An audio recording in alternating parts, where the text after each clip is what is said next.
छोटे बच्चे रोहन के बोन मैरो ट्रांसप्लांट के लिए चंदा इकट्ठा कर रहा है हमारा एनजीओ।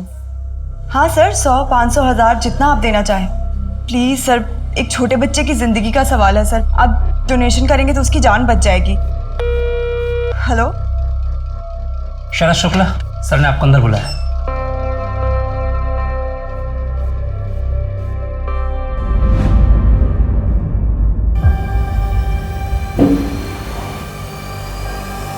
अरे आओ बैठो। शरद, 15 लाख इकट्ठा नहीं हुए, 3.5 लाख हो पाए हैं। मैंने अपनी पूरी कोशिश की, लोग डोनेशन के मामले में कतराते हैं। सॉरी मैथिली, मुझे लगता है तुम लोगों को किसी और से मदद लेनी चाहिए। कैसे? ठीक है कटारिया साहब, जितना हुआ है उतना ही दे दीजिए, बाकी हम कहीं और से ट्राई करते हैं। शरद, मैं वो पैसे तुम्हें कैसे दे सकता हूँ? तो किसी दूसरे बच्चे की जान बचाने के काम आएंगे ना। किसी और बच्चे के मतलब? वो पैसा रोहन के लिए जमा हुआ है, आपको वो पैसा मुझे देना ही होगा। मेरी बात मैं समझ सकता हूँ तुम्हारी बेबसी को। ऐसी स्थिति में इंसान गुस्सा हो जाता है। मैं चाहूँ ना तो बाकी के सारे पैसे मैं गिफ्ट में दे सकता हूँ। उसके लिए मुझे तुमसे भी एक गिफ्ट चाहिए। इसको भेज दो ना मेरे पास 1 महीने के लिए। अरे अच्छा, 1 हफ्ते के लिए भेज देना।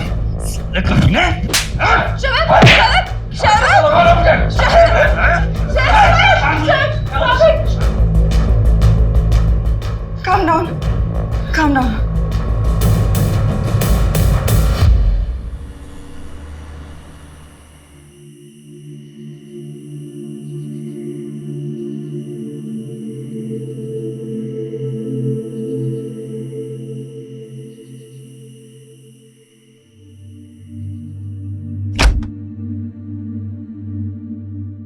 ऐसी हरकतें रही ना तुम्हारी तो अपने बेटे से हाथ धो बैठोगे। अब वो करेगा कटारिया हमारी मदद? वो कटारिया हमारी मदद करने वाला था भी नहीं, साला चोर कमीना। उसे कोई फर्क नहीं पड़ता कोई जिए या मरे। तुम नहीं समझती कि वो क्या चाहता है। अच्छा, मैं नहीं समझूंगी। मुझे सब दिखता है कि तुम क्या चाहते हो। अपने बेटे से ज्यादा ना तुम्हें उस निकिता का ख्याल है। Calm down. मैथिली, बकवास बंद करो, पहले ही मेरा दिमाग खराब है। और रोहन की किस्मत खराब है कि तुम जैसा बाप मिला। अगर रोहन को कुछ हो गया तो उसकी जिम्मेदार सिर्फ तुम होंगे।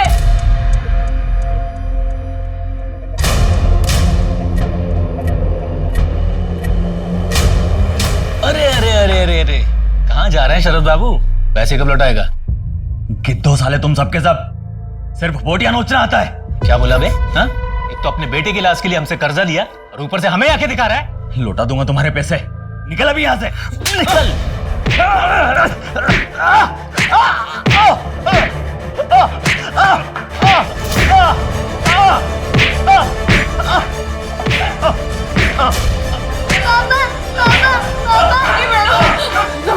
जाओ बेटा, ऊपर जाओ।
रुक रुक रुक रुक।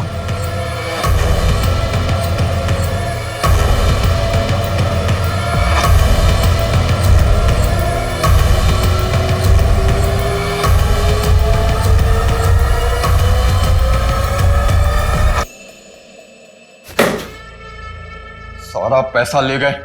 सर पुलिस को फोन करूं क्या? यादव, इसमें हवाला का भी पैसा था। पुलिस आएगी ना तो 10 सवाल करेगी। इस पेंटिंग के पीछे पैसा मैंने रखा था और इस बात को सिर्फ मैं जानता था। तिजोरी का पासवर्ड भी मुझे पता था। तो साले ये दोनों है कौन?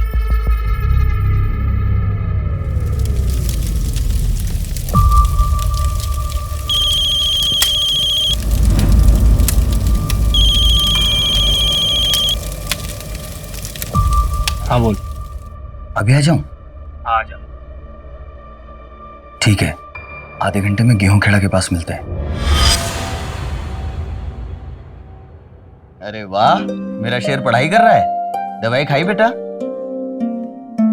पापा आप कहीं जा रहे हैं क्या?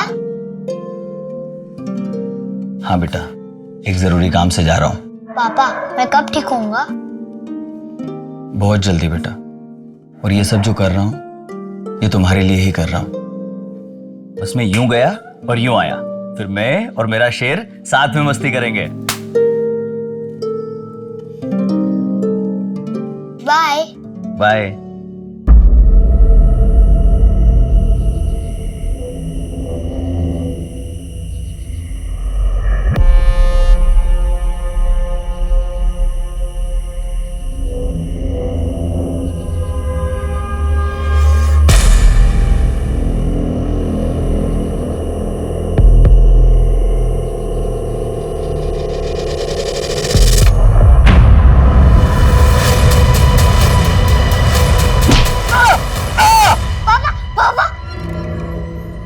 क्या हुआ? मम्मी मैंने बहुत बुरा सपना देखा। करोगे, सपने कभी सच नहीं होते। सो जा। आंखें बंद बेटा।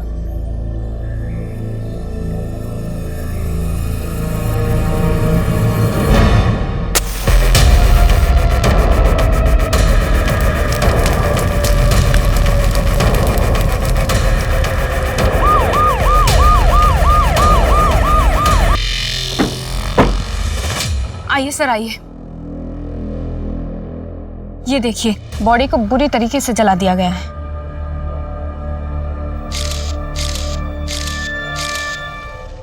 सर, ये पास में ये वॉलेट और मोबाइल मिला है। हो सकता है इसका हो, जेब से गिर गया हो। ये देखिए, इसमें इसका आधार कार्ड भी है। शरद शुक्ला। ये तो शरद का ही पर्स है। क्या हुआ इसके साथ? क्या हुआ? क्या हुआ?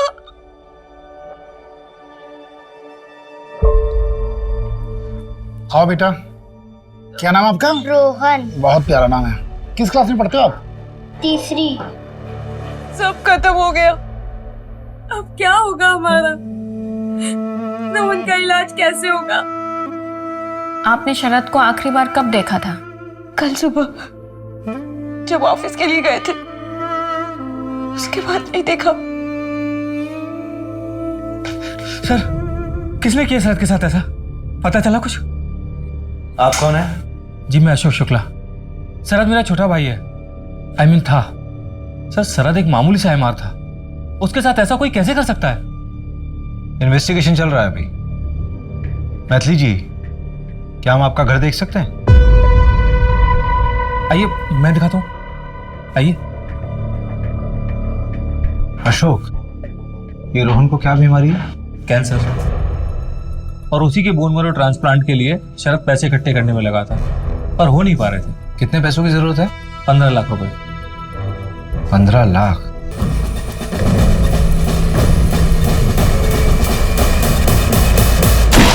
तो इतना सारा पैसा जुटाने का क्या प्लान था आप लोगों का? एक एनजीओ है, एक भरोसा नाम का। सर, एक छोटे बच्चे रोहन के बोन मैरो ट्रांसप्लांट के लिए चंदा इकट्ठा कर रहा है हमारा एनजीओ। पर वहां पे बात नहीं बनी। अब कैसे बचाऊं मैं रोहन को, वो भी शरद के बिना? कल रात जब पापा बाहर गए थे, उन्होंने बोला था वो जल्दी वापस आएंगे। बस मैं यूं गया और यूं आया, फिर मैं और मेरा शेर साथ में मस्ती करेंगे। और वो अभी तक नहीं आए। अंकल, आप मेरे पापा को ढूंढ लोगे ना?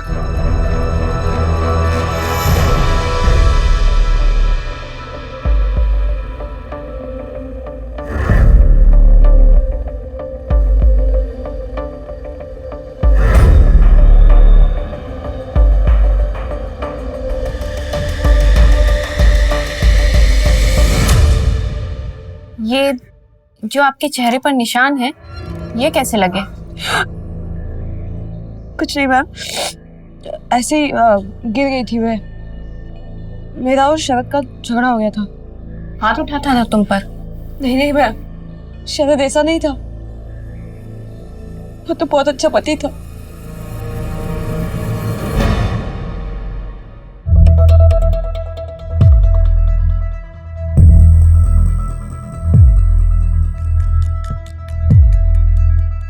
भाई कर्जे का क्या होगा? बीवी चुका पाएगी? भूल जा कर्जा।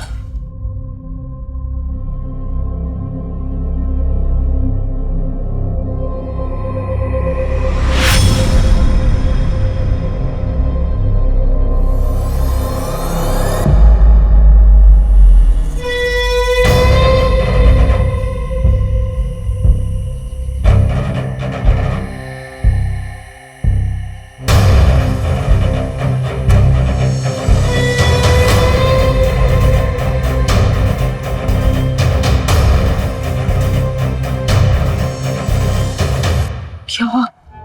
यहाँ क्यों बुलाया? पुलिस ने मेरे बारे में कुछ पूछा क्या? नहीं, पुलिस को कुछ नहीं मालूम है तुम्हारे बारे में। अच्छा यही होगा कि कुछ दिनों के लिए तुम ये शहर छोड़ के चले जाओ। शरद शुक्ला, आखिरी बार इसकी वाइफ ने इसको देखा था सुबह 12 मार्च को, और इसकी डेथ भी सेम डे हुई 12 मार्च को लेट नाइट। उसकी फैमिली में मैथिली उसकी वाइफ, शरद है, और रोहन बेटा जिसको मेडिकल इशू है, और अशोक इसका बड़ा भाई। शरद मेरा छोटा भाई है। इसका बड़ा भाई क्या करता है? सर ये कोई ना कोई नया बिजनेस करता रहता है लेकिन चलता नहीं है। अभी भी ट्राई कर रहा है, और सर सुना है कि अपने बिजनेस के लिए कोई हवन वगैरह भी करता है। वैसे भी उसको देखकर लगा नहीं कि भाई के मरने का कोई दुख भी है उसको। एक तो ये मर्डर केस, ऊपर से एक चोरी का केस और आ गया। ऑलरेडी 3 चोरियां हो चुकी हैं और आज ये चौथी चोरी है। यार रवि, क्रिमिनल पुलिस वालों का वर्कलोड देखकर क्राइम नहीं करते। अरे ये ना गलत लिखा हुआ है। क्या गलत लिखा हुआ? शरद 12 मार्च की सुबह नहीं, रात को आखिरी बार देखा गया था। किसने देखा था रात को? अरे जब वो रात को घर से बाहर निकला था तो अपने बेटे को बोलकर निकला था कि वो जल्दी वापस आ जाएगा। कल रात जब पापा बाहर गए थे, उन्होंने बोला था वो जल्दी वापस आएंगे। तो मैथिली ने भी उसे देखा ही होगा।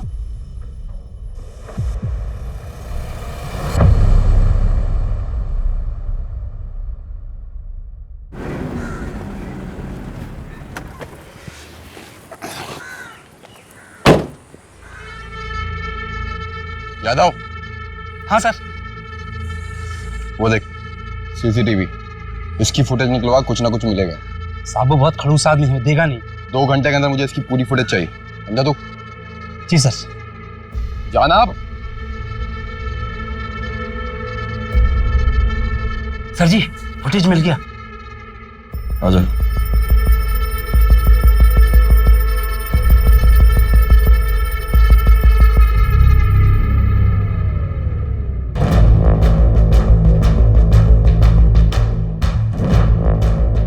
अरे वाह सर, आप तो व्योमकेश बख्शी निकले। पोस्टमार्टम के मुताबिक शरद की मौत जलने से हुई है, लेकिन उसके पहले उसे सर पे मारा भी गया है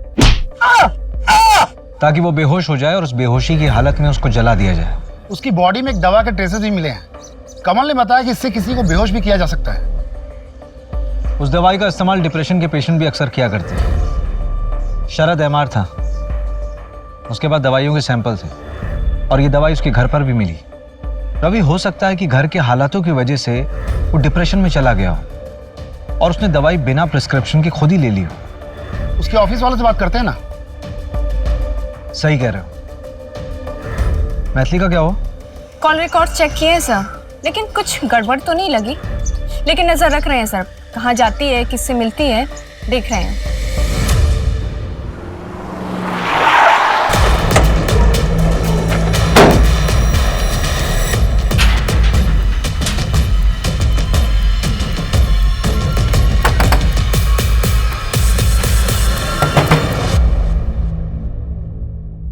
नमस्ते भाभी जी। छोड़ो मुझे, छोड़ो। सीधी खड़ी रह।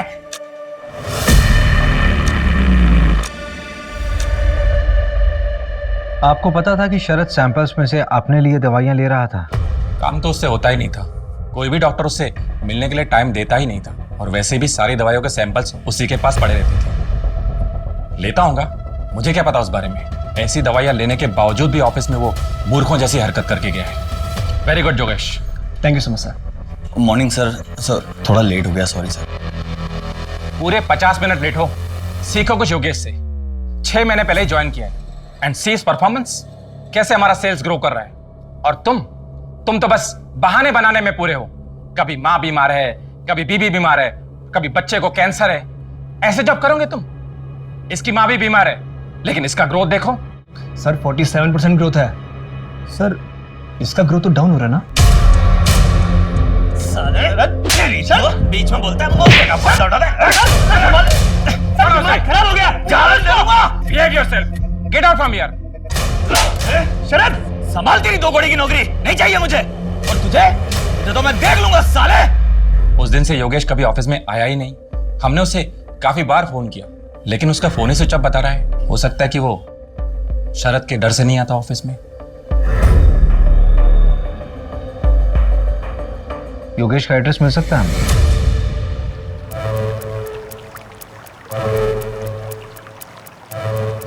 ये ले समोसे। यहाँ पे कब तक रुकना है? आजकल क्या है ना, पुलिस बहुत जल्दी क्राइम साइट पर पहुंच रही है। तो क्या है, एरिया बदल डालते हैं।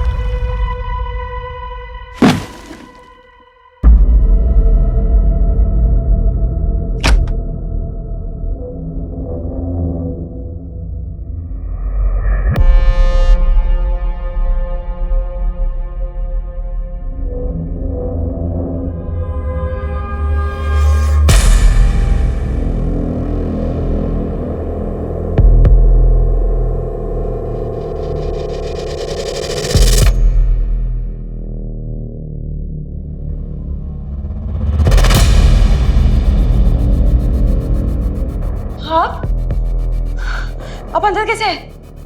पैसे कहाँ है मैथिली? पैसों के बारे में आपको कैसे पता? आप जाइए यहाँ से और वापस मत आइएगा। अकेली औरत हो, और परिवार में भी मैं ही अकेला मर्द बचा हूं। हर चीज में मैं ही काम आऊंगा।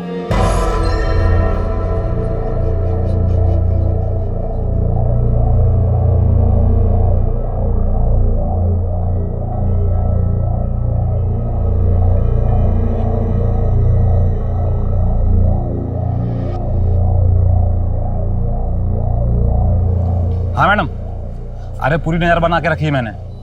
अब एक वो लेडीज वाली क्लिनिक में गई थी। लेडीज वाली क्लिनिक? गायनेक है क्या? हाँ मैडम। ऐसा कर, नाम और एड्रेस भेज। Okay ma'am. योगेश उसी दिन से गायब है। इसका ग्रोथ तो डाउन हो रहा है ना? जिस दिन शरद का मर्डर हुआ, उसके घर पे ताला लगा हुआ है और उसका फोन ही बंद है, और उसकी लास्ट लोकेशन भी उसका घर ही है। नहीं रवि, ये कोई कोइंसिडेंस नहीं हो सकता। उसकी फैमिली और फ्रेंड से पता किया? सबसे पूछताछ की, किसी को कुछ भी नहीं पता। यार उस दिन शरद ने योगेश पे हाथ उठाया था। वो अपनी कंपनी का टॉप एम्प्लॉय है। हो सकता है कि उसका ईगो हर्ट हुआ होगा और उसने बदले के चक्कर में शरद को मार दिया हो।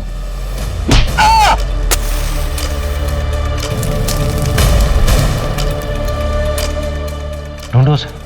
ठीक है।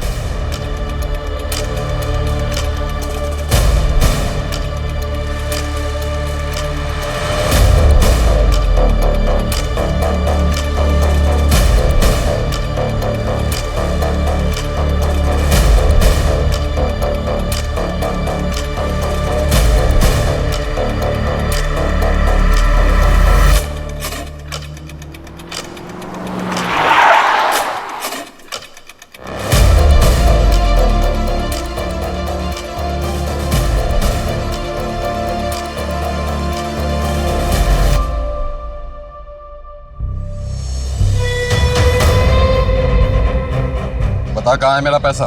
पैसा? कौन सा पैसा?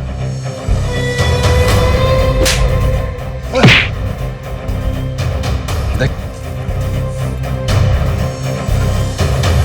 भाई साहब, मैं सच कह रहा हूं, मैं और शरद वहां से अलग अलग निकल गए थे। आपको इसमें वही दिखेगा। आप देख लीजिए, और मेरा हिस्सा वो बाद में मिल के देने वाला था। देख, झूठ बोलेगा तो बचेगा नहीं, समझा? भाई साहब, मैं झूठ नहीं बोल रहा।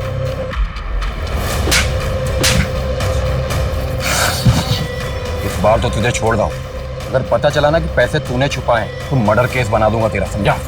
बोले से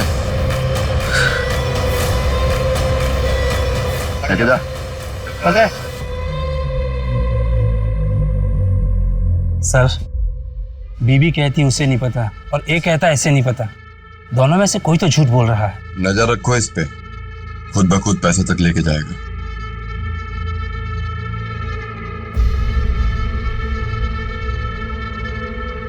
यादव। हाँ सर। ये निकिता आज भी नहीं आई क्या? साहब 4 दिन से नहीं आई, फोन भी नहीं लग रहा है। मैथिली, तुम प्रेग्नेंट थी, तुमने अबॉर्शन कराया, क्यों?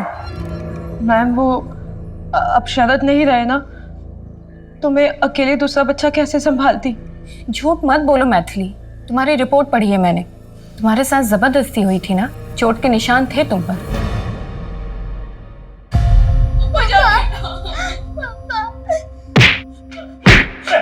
छोड़ दो तुम्हारे आगे, मेरे पति को छोड़ दो, मेरे पति को छोड़ दो प्लीज। ये सुन, जब तक तू पूरे पैसे नहीं दे देते ना, तब तक मैं ब्याज वसूलता रहूंगा। शरद, रुको जाएंगे। मेरी बीवी को छोड़ दो प्लीज। आप बोलिए ना, आप बोलिए ना प्लीज, बोलिए ना। रुको नहीं ने। मैम, सब कुछ शरद के सामने हुआ, उसने रोकने की कोशिश भी नहीं की। इस बात को लेकर तुम्हारे मन में शरद के लिए गुस्सा है? मैथिली, मैं बाहर जा रहा हूँ, कुछ देर में आता हूँ। मैंने पहले ही मना किया था, रोहन के इलाज के लिए जग्गू जैसे लोगों से कर्जा ना ले। हॉस्पिटल के बिल्स बढ़ते गए मैम, और कर्जा भी बढ़ता गया। मैथिली, ये सब तुमने हमें पहले क्यों नहीं बताया? फिर क्या करती मैम, मैं बहुत डरी हुई थी।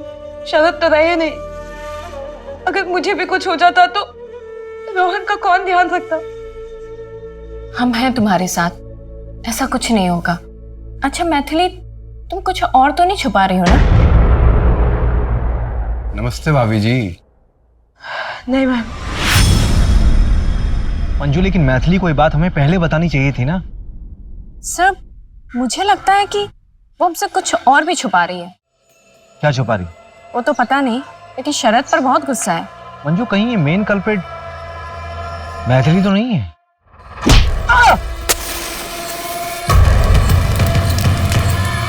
सर, जग्गू भी तो हो सकता है।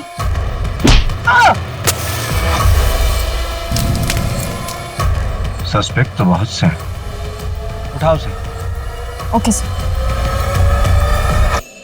देखिए, मैंने किसी को जलाया वलाया नहीं है। कोई सबूत है आपके पास? अगर सबूत है तो प्रूव करके दिखाइए। ज्यादा उछलने की जरूरत नहीं, समझा? जहां तक प्रूफ करने की बात है ना, तो तुझ पे रेप चार्जेस आराम से प्रूव किए जा सकते हैं। मैथिली का रेप किया ना तूने? क्या रेप? मैंने कोई रेप नहीं किया साहब। वो मैथिली ने बेचारी बनके रोते रोते आपसे बोला और आप लोगों ने यकीन कर लिया। अगर उससे बोलो कि मैंने उसका रेप किया है तो साबित करके दिखाए। देख जग्गू, एक्टिंग बंद कर। अरे एक्टिंग करनी होती तो मुंबई चला जाता हीरो बनने के लिए। मैथिली बोल रही है ना कि मैंने उसका रेप किया है, तो उसको बोलो कि साबित करे। मैं कसम खाकर बोलता हूं, जिस क्राइम के लिए बोलोगे मैं कन्फेस कर लूंगा। पहले ये साबित करो कि मैंने रेप किया है। टेस्ट कराओ, मेरा सैंपल लो। बैठ जा आराम से। बड़ा अच्छा क्रिमिनल है, कोऑपरेट कर रहा है। रवि, हाँ? सैंपल लो इसका। चल, मतलब मेरी मैं बात। चला जा। क्राइम सीन से 500 मीटर की दूरी पे एक सीसीटीवी मिला है।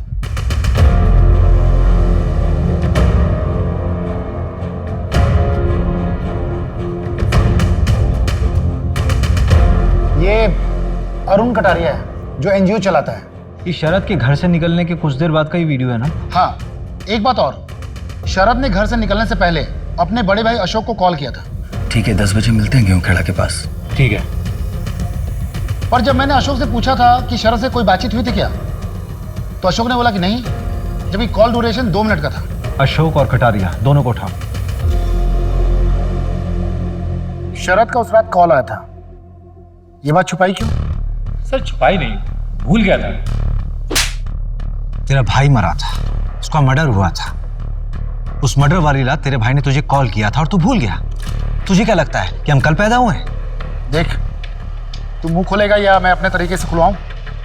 नहीं, मैं बताता हूँ सर। और मर्डर मैंने नहीं किया।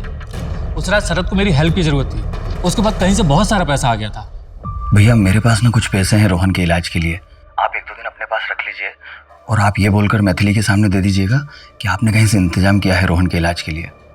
मैथिली आप पर शक नहीं करेगी। अरे तुम्हारे पास इतने पैसे आए कहाँ से? वो मैं अभी नहीं बता सकता। ठीक है, 10 बजे मिलते हैं गेहूं खेड़ा के पास। ठीक है सर। मैंने उसका वहां पर काफी देर इंतजार किया पर वो वहां आई नहीं, और ये बात आप लोगों से इसलिए छुपाई कि आप लोग मुझ पर ही शक करते। देख, तूने बात छुपाई इसलिए शक करना तो बनता है। कहीं ऐसा तो नहीं कि शरद ने तुझे पैसे देने का आइडिया ही ड्रॉप कर दिया हो, इस वजह से तूने उसको मार दिया हो और पैसे चुरा लिए हो? तेरा बिजनेस तो वैसे ही ठप था ना, तो पैसों की जरूरत पड़ती, लालच आ गया होगा। नहीं सर, मैंने उसे नहीं मारा। पैसे कहाँ है मैथिली?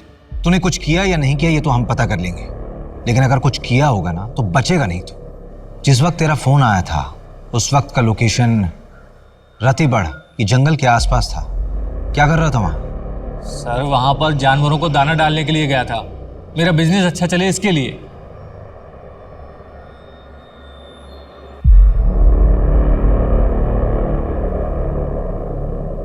ये शरद के पास इतना पैसा आया कहां से होगा? यार रवि, मुझे लगता है उसने कोई ना कोई कांड तो किया होगा और शायद इसी वजह से उसका मर्डर भी हो। कटारिया कहाँ है? अरे बड़ा एटीट्यूड दिखा रहा है, कह रहा है कोई ढंग का सबूत है तभी थाने बुलाओ, वरना ऑफिस आके बात करो। अच्छा चलो फिर।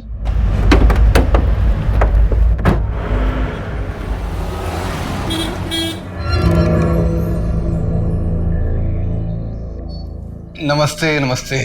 कुछ ठंडा गरम मंगाए क्या आप लोगों के लिए? नहीं, टाइम वेस्ट करने से कोई फायदा नहीं है, काम की बात करते हैं। रवि,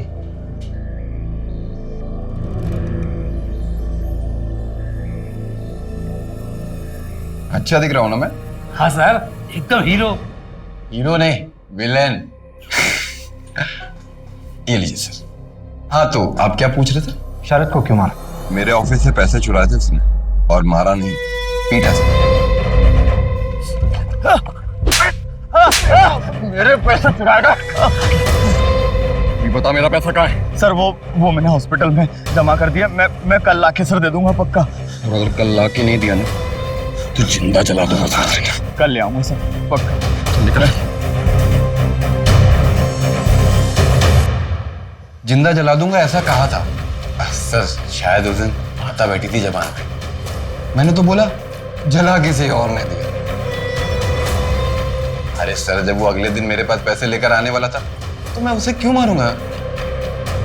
इस फुटेज में साफ दिख रहा है तुम शरद के पीछे गए थे। अरे वहां मेरी गाड़ी खड़ी थी ना सर, इसलिए जाना पड़ा। अरे मैंने तो उसे छोड़ दिया, दया दिखाई, मारा नहीं उसे। तो तुम्हारे ऑफिस में जो चोरी हुई थी उसकी रिपोर्ट क्यों नहीं लिखवाई तुमने पुलिस में? वो क्या है ना सर कि पुलिस वालों पे मैं विश्वास नहीं करता, मैं अपने काम खुद कर लेता हूँ। आपको एक चीज दिखा, ये देखिए।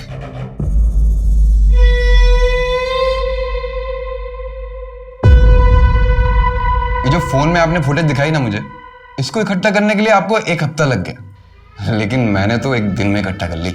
अब बताइए, आपकी इन्वेस्टिगेशन में दम है या मेरी? वो दूसरा चोर कौन है? इन्वेस्टिगेशन चल रही है, पता चल जाएगा।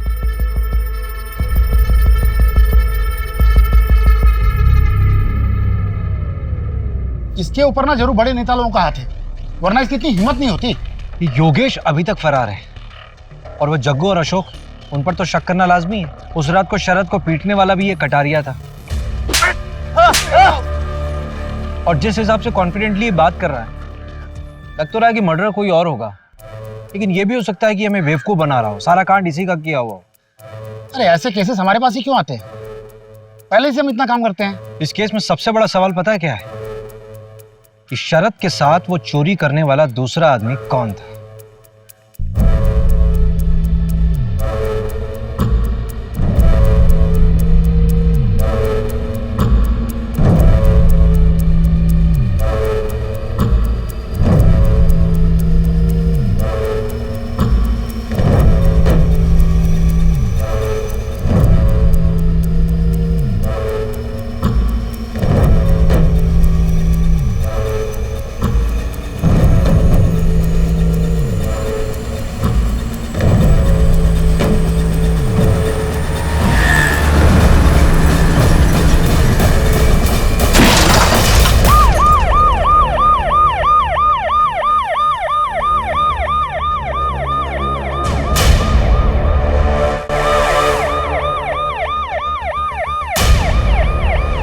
एक्सीडेंट लग रहा है, ड्रिंक एंड ड्राइव होगा।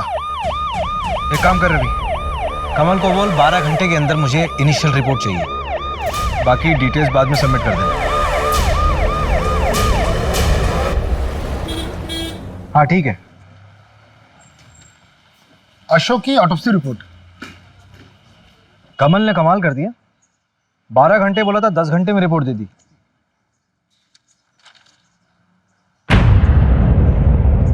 ये तो मर्डर शो कर रहा है। इस रिपोर्ट के मुताबिक एक्सीडेंट के बाद किसी भारी ऑब्जेक्ट से उसका सर कुचला गया था।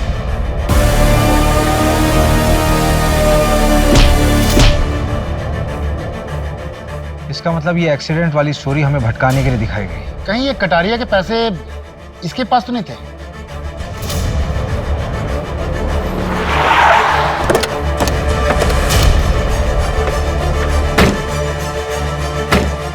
इन्हें लॉकअप में अंदर डालो। सर, एक केस तो क्रैक हो गया है। यही है वो चोर जिन्होंने पूरे एरिया में आतंक फैला रखा था। मरोली में चोरी करते वक्त पकड़े गए हैं।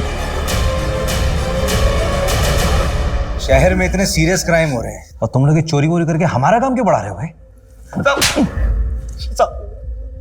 साहब हम तो सिर्फ छोटे मोटे चोर हैं और छोटी मोटी चोरी इसलिए करते हैं कि आप हम पे अपना टाइम बर्बाद ना करें। साहब सब कुछ बताते हैं, बस मारिए मत। इतनी आसानी से बता दोगे? साहब आप क्या चाहते हैं, एक जुर्म के लिए हम फांसी पे चढ़ जाए या आपकी मार खाते रहे? साहब हम जो भी काम करते थे प्लानिंग के साथ करते थे और आज तक हमने क्या किया है? भोपाल में 6 घरों में चोरी। टारगेट कैसे करते थे? हैप्पी नाइट बार है ना, उसमें बैठ के प्लानिंग करते थे। जो कोई ज़्यादा दारू पीता था और पैसे उड़ाता था उन्हीं का पीछा करते थे साहब। फिर उनके घर में चोरी की प्लानिंग करते थे साहब। बस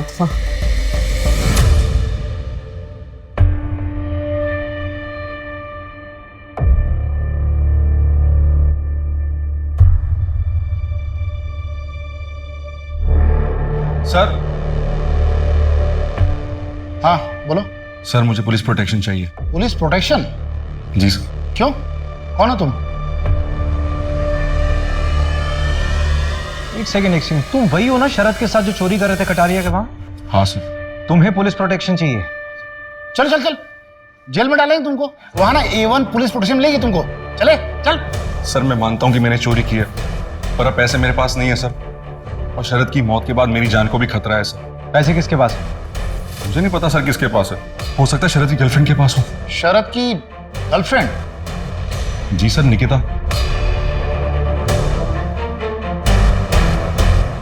उसी एनजीओ में काम करती थी। मैथिली भाभी ने बताया नहीं आपको?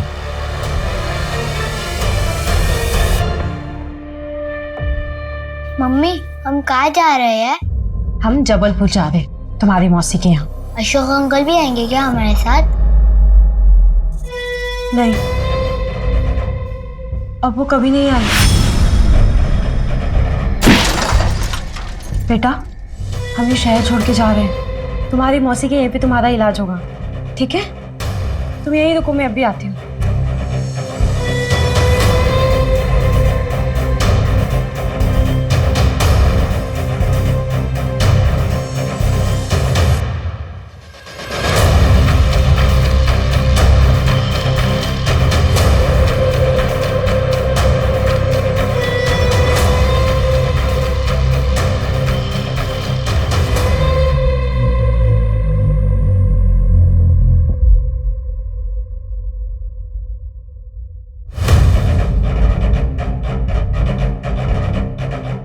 बैग वैग लेके कहाँ जा रही हो अचानक?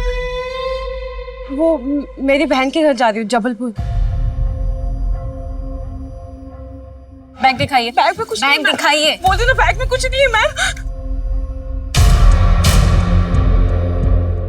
वाह, लेके जाओ उनको थाने। मैं बताती हूँ ना आपको सब। बैग यहीं पे। दीजिए। मैं जो बताती बताना है हूँ। थाने चलकर बताइए। मेरा बेटा अकेला है। चलिए थाने। मेरे बेटा। मम्मी मम्मी मम्मी मत जाओ मम्मी मम्मी। बेटा रोहन, चलो मेरे साथ चलो। कुछ दिनों से मेरा शक और पक्का हो गया था कि निकिता और शरद मिलते हैं। उस रात जब शरद घर से निकला तो मुझे लगा कि वो निकिता को मिलने जा रहा है। मैंने उसका पीछा किया। उसके पास वो बैग था। शरद को समझ आ गया था कि उसका कोई पीछा कर रहा है। अचानक से डर गया वो और उसने वो बैग वहीं कहीं छुपा दिया। ये मैंने देख लिया था। मैंने बैग खोलकर देखा तो मुझे नहीं पता कि वो इतने सारे पैसे कहाँ से लाया। अगर वो रोहन के लिए लाया होता तो मुझे पता था। मुझे लगा कि अब वो हमें छोड़कर निकिता के साथ अपनी नई जिंदगी की शुरुआत करेगा। मैं वो बैग लेके वहां से निकल गई और घर पे आके कहीं छुपा दिया। मेरा तो ये प्लान था कि मैं शरद को बिना बताए ये सारा पैसा हॉस्पिटल में जमा कर दूं। लेकिन अगले दिन आपने शरद की मौत की खबर सुना दी। तो पैसे इतने दिन छुपा कर क्यों रखे थे? हॉस्पिटल में जमा क्यों नहीं कराया? शरद की मौत के बाद मुझे मुकेश से ये बात पता चली कि उसने ये पैसे सारे कहाँ से चुराए थे। और ऊपर से वो कटारिया रोज घर पे आके धमकी देता था। मुझे मेरे पैसे किसी भी हालत में चाहिए। अगर मैं ऐसी सिचुएशन में ये पैसे हॉस्पिटल में जमा करती तो सबको पता चल जाता। मैंने बस सही वक्त का इंतजार किया और फिर अशोक भाई साहब के मर्डर के बाद मैंने सोचा कि अब यहाँ पे रहना ठीक नहीं है। इसलिए मैं ये शहर छोड़ के जबलपुर जा रही थी। क्या बात है? जिस दिन शरद पैसे देने के लिए निकला उस दिन तुमने उसे फॉलो किया। उसी दिन वो निकिता के साथ भागने वाला था। उसी दिन कटारिया ने उसको पीटा और उसी दिन उसका मर्डर हो गया। What a coincidence. इस क्राइम सीन लिखने वाले को तो अवार्ड मिलना चाहिए। सर 2 दिन लॉकअप में रहेगी ना तो खुद ब खुद सच बोलेगी।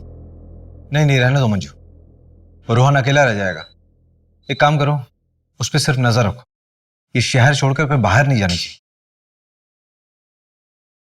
योगेश के बारे में अपडेट मिला है। एक छोटे से होटल में योगेश के आईडी पर चेक इन हुआ है। योगेश के बारे में अपडेट मिला है। एक छोटे से होटल में योगेश के आईडी पर चेक इन हुआ है।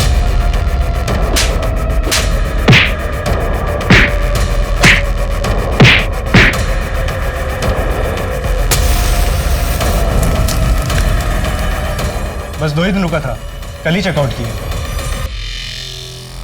रूम नंबर कौन सा था? 201। उसके बाद किसी ने चेक इन किया उस रूम में? नहीं सर।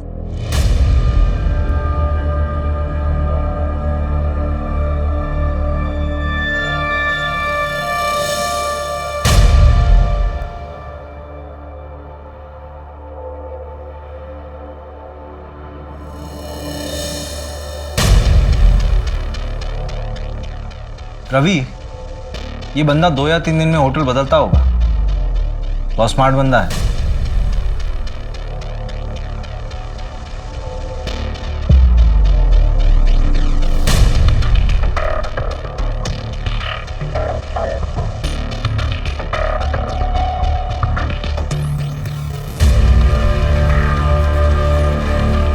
हाँ कमल, यार एक फेवर चाहिए। रवि, इस तरह के सारे होटल्स को चेक करो। हो सकता है किसी ऐसी होटल में रुका हो। और शहर के जितने भी एग्जिट पॉइंट है, चाहे वो बस स्टॉप हो, टोल नाका हो, स्टेशन हो या फिर एयरपोर्ट हो, मुझे सबके सीसीटीवी फुटेज चाहिए। यार ये बंदा अगर शहर के बाहर निकल गया होगा फिर तो उसको ट्रैक करना होगा। ठीक है। हाँ मंजू बोलो। सर कटारिया की डिटेल्स निकाले तो पता चला कि इनकम टैक्स डिपार्टमेंट की इन्वेस्टिगेशन चल रही है उसके ऊपर। कटारिया के फ्रॉड्स, बड़े लोगों की मनी लॉन्ड्रिंग, सबके डिटेल्स है इसमें। उठाओ साले को। बहुत हेकड़ी दिखा रहा था ना, निकालते हैं इसकी हेकड़ी।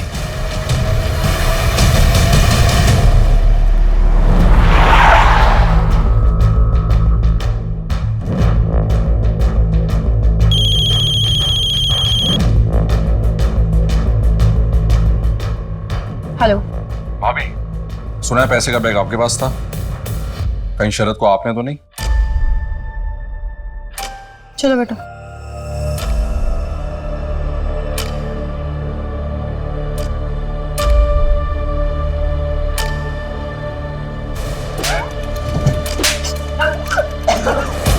निकिता ठीक हो तुम? बैठो यहाँ पर। निकिता लंबी सांस लो, आराम से। पानी पियोगी? फोर्स और इन्फॉर्मर सभी लगे हुए हैं। एक एक होटल की चेकिंग चल रही है। वो शहर से बाहर गया हुआ है, ऐसी कोई जानकारी भी नहीं है। हाँ कमल बोल। हाँ बिट्टू बोल।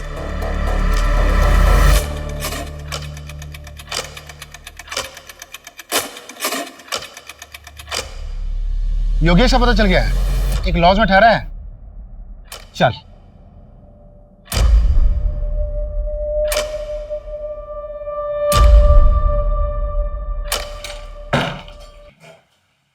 शरद शुक्ला,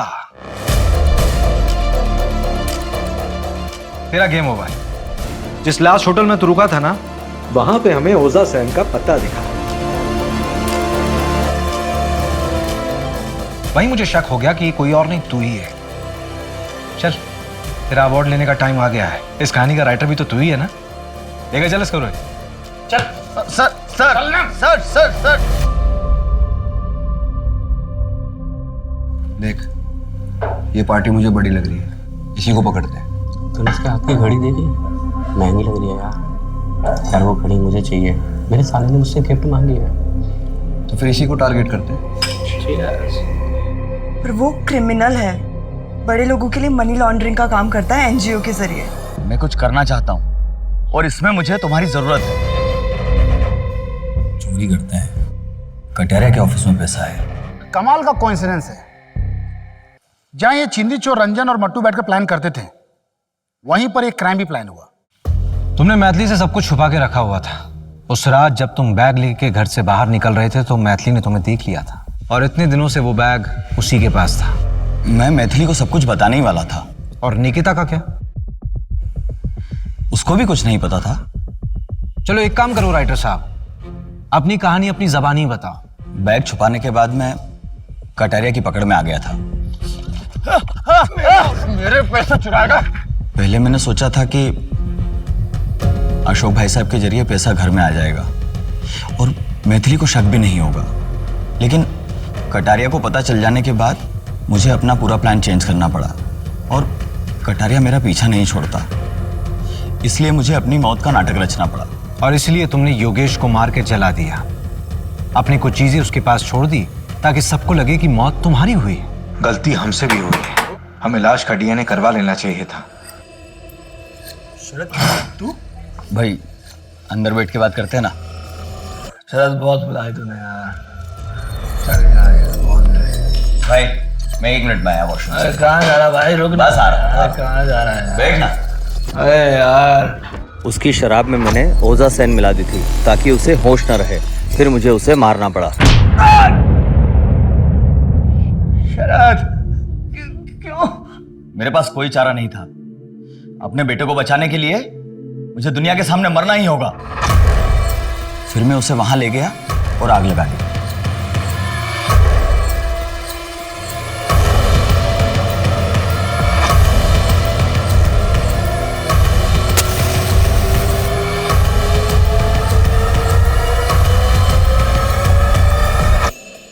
बाद में मैंने सोचा कि पैसों का बैग निकालकर मैं मैथिली को दे दूंगा, लेकिन जब मैं वहां पहुंचा तो पैसों का बैग वहां नहीं था। मुझे लगा कोई और उसे चुरा ले गया है। उस रात मैंने अशोक भाई साहब को फोन पर यह बात बताई थी, तो मेरा शक गया कि शायद पैसा उन्होंने चुराया है, और इसीलिए तुमने अपने सगे भाई को भी नहीं छोड़ा, मार दिया उसे। पैसों का बैग कहाँ है? मुझे नहीं पता। मैंने चोरी की, पर मुझे लगा कि इससे रोहन की जान बच जाएगी और मैं जेल भी नहीं जाऊंगा, और फिर कभी न कभी हम एक परिवार की तरह फिर से मिलकर रहेंगे किसी और शहर में। मैं तुम्हारी मजबूरी समझ सकता हूँ शरद। एक बच्चे की जान बचाने के लिए, खासकर अपने बच्चे की जान बचाने के लिए, इंसान किसी भी हद तक जा सकता है, पर जुर्म तो जुर्म है। योगेश भी किसी का बेटा था और अशोक तो तुम्हारा भाई था। तुम्हारा सगा भाई। इस बैग में 13 लाख रुपए एनजीओ में लोगों ने डोनेट किए थे रोहन के नाम पर। ये सारे पैसे रोहन के ही हैं।